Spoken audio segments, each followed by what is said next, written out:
मित्रांनो, 13 जूनच्या या भागामध्ये आपल्याला असे दाखवणार आहेत की आदित्यची पुस्तकाची बॅग राहिलेली असते, म्हणून मुक्ता ती आणण्यासाठी जाते. तर तिकडे हर्ष तिच्या मैत्रिणीसोबत बोलत असतो की मी आता श्रावणीला तिच्या घरी पाठवलेले आहे, तू माझ्यासोबत येशील का, म्हणून तो प्रेमाने बोलत असतो. हे सर्व मुक्ता ऐकून खूप शॉक होते.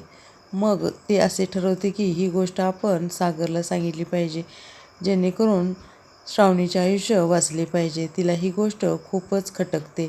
मग ती घरी येऊन सागरला सांगते.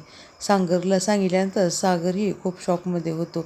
तर ती म्हणते, मुक्ता इकडे येऊन सागरला समजावून सांगत असते.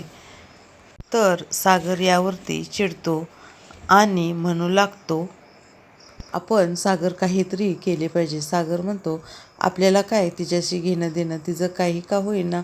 पण मुक्ता म्हणते, असं म्हणून कसं चालेल, श्रावणीशी आदित्यशी आपलं नातं आहे. श्रावणीशी नसले तरी आदित्यला आपणच बघितले पाहिजे.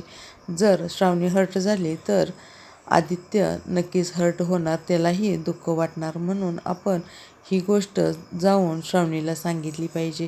मग ते दोघेजण श्रावणीला ही गोष्ट सांगतात. तर श्रावणीला विश्वास बसत नाही. तर मुक्ता म्हणते, तुझा विश्वास नसेल तर तू जाऊन बघू शकतेस. मग सागर, मुक्ता आणि श्रावणी हर्षवर्धनच्या घरी येतात. पाहतात तर काय, तो एका मुलीसोबत रोमॅन्स करत असतो. हे पाहून खूप श्रावणीला राग येतो व श्रावणी हर्षला मारते आणि म्हणते, तू माझ्याशी प्रेमाचं खोटं नाटक करून मला फसवतोयस, मी हे अजिबात खपवून घेणार नाही. व त्यांच्यामध्ये वाद होतात. उद्याचा असाच काही भाग असणार आहे. तरी तुम्ही या चॅनेलवरती नवीन असाल तर पटकन सबस्क्राईब करा, जेणेकरून तुम्हाला नवनवीन व्हिडिओ पाहायला मिळतील. हा व्हिडिओ संपूर्ण बघितल्याबद्दल मनापासून धन्यवाद.